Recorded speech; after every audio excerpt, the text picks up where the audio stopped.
When you first start out as an entrepreneur, you need to do everything. You're bootstrapping every single thing.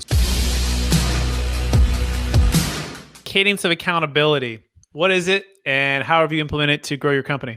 It sounds really sexy, to be honest with you. It just really isn't. What happens is when you start a company, it's just you and Jake.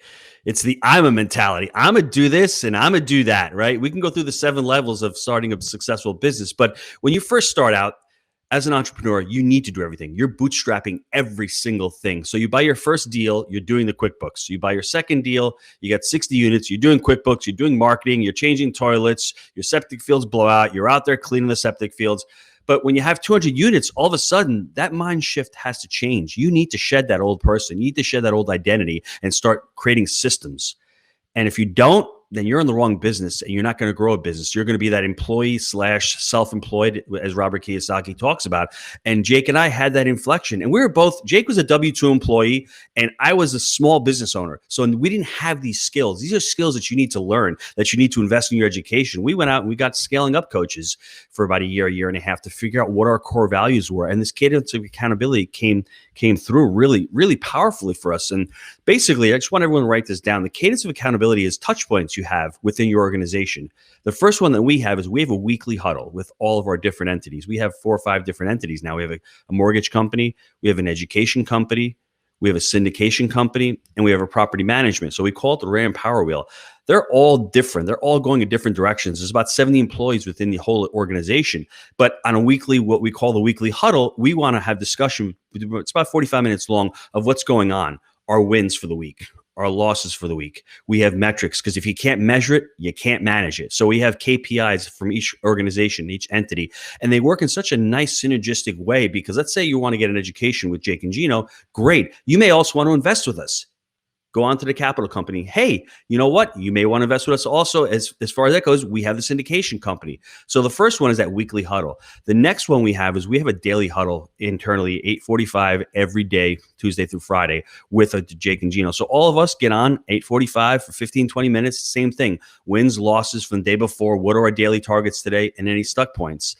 Then we have something called our quarterly priorities. Every quarter, the Friday before the quarter ends, we set our priorities for the next quarter because Jake and Gino like to shotgun and we like to do 15, 16 priorities and we can do it, but our team members can't do it. So really lay out your priorities. Anything that takes longer than 8 hours is a priority.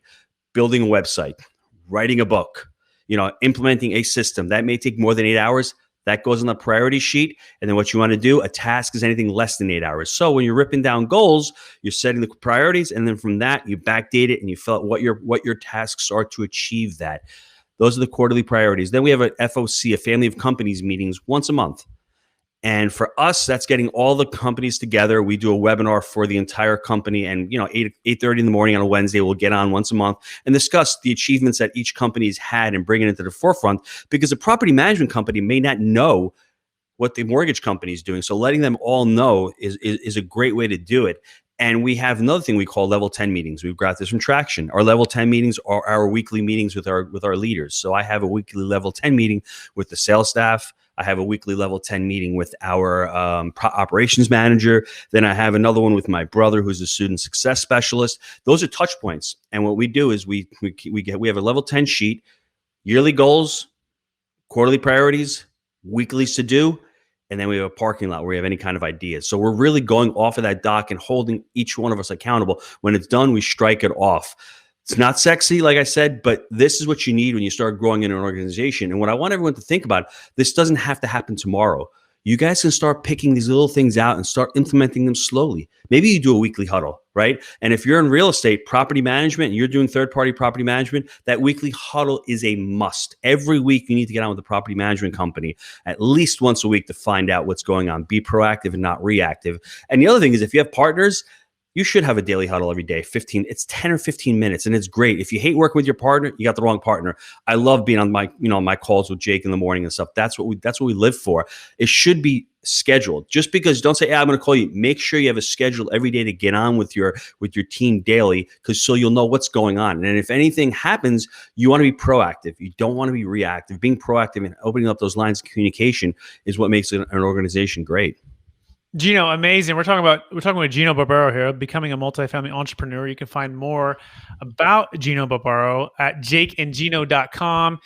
I think it's sexy, Gino. I think clarity's sexy. I like you. My wife and I got 5 kids, so one less than you. And we homeschool, baby. And All right. two podcasts, 2 business, commercial real estate broker, capital gains tax solutions. Like we're doing things, and I think clarity is sexy. I think having a system is sexy. Now, I implemented a daily huddle with my team, about 30 minutes.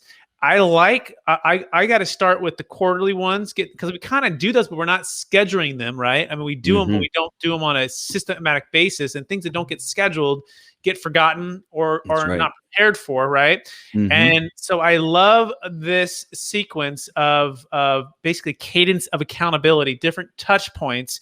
You guys should rewind that and watch that again. And then just like Gino said, and I think I'm gathering this, just take one of them. Like, what's the next one you can do? If you're not doing a weekly huddle, do a weekly one.